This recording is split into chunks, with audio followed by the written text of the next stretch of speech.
learned a lot about what I want to see for my kids and for their friends and for everybody else that we come across. I learned that I didn't like the experience very much, in that there were a lot of tough questions that were being asked, and I was uncomfortable a lot, and I was uncomfortable with the hopelessness of feeling so bloody helpless, right? But a couple of things that Brandon has said is very, very encouraging, and it makes me stick by what I said. If we can all smile, maybe that's the one thing that we can do tomorrow.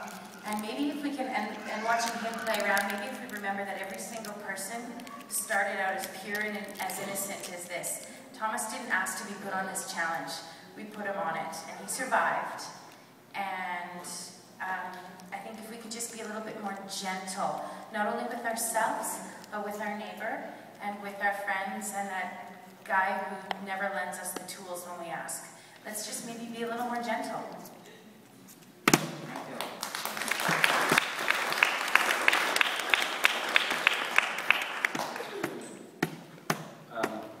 I made my son cry this week when I tried to make him eat the potato lentil casserole. So don't feel so bad. Yeah, I'm the same with Anastasia. Really learned a lot from this, and we're pretty sensible with our everyday living, and you know, we budget and we try and eat sensibly, recycle. You know, we try and be as responsible as we can. But this just made us think deeper and understand there's a big problem in our own city. It's wonderful when there's these disasters around the world that people throw millions and millions and millions. I mean, they need the help. I understand that, but we need help right here at home. So it's a lot easier to forget what's on our doorstep when you see this natural world disaster many miles away. It's so easy to pull out a credit card and throw a couple of $100 here or there.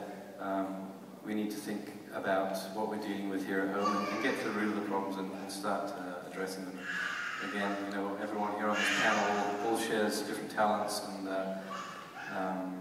resources to make a huge impact. So as long as we keep the conversation going, as long as we hear from people who need the help as well. We don't know everything. We don't walk the walk. We don't live the life. We need to know what we can do to help. Thanks.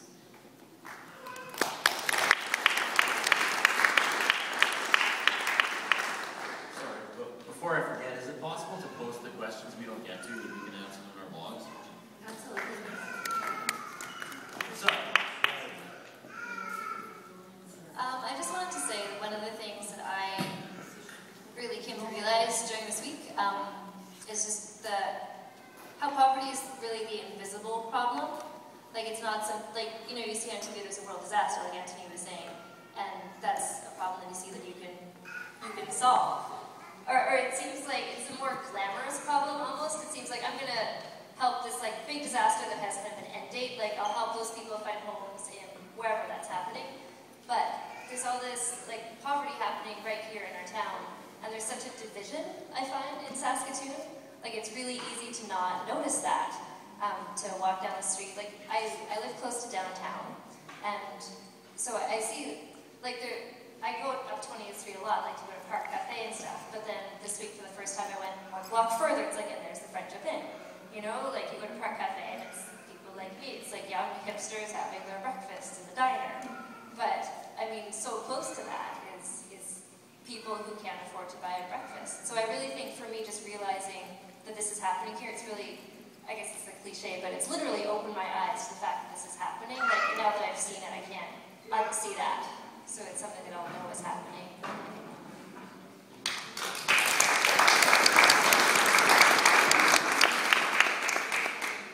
I'm so coming down with the cold, and I'm going to blame the food bank.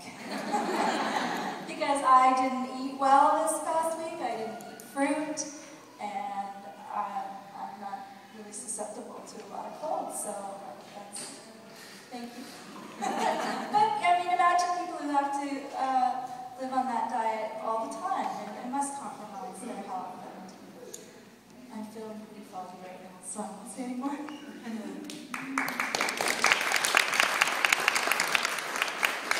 One thing I was surprised about was how this kind of took over my life. You know, even the through it.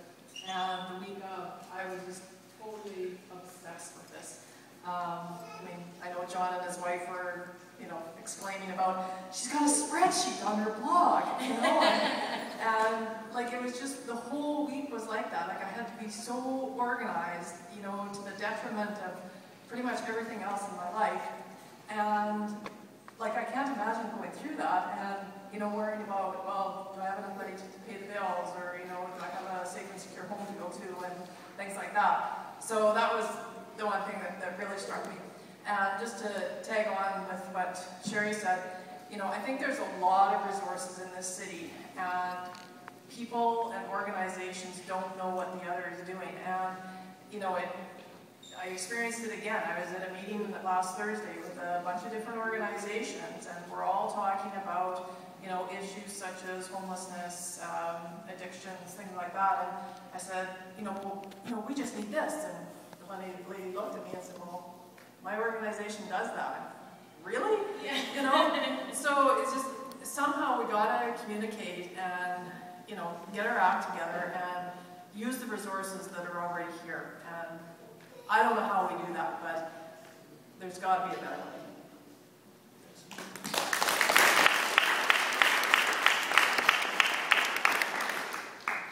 I experienced food rage on day one, and it's I came home from a 12-hour day at about 8:30 at night.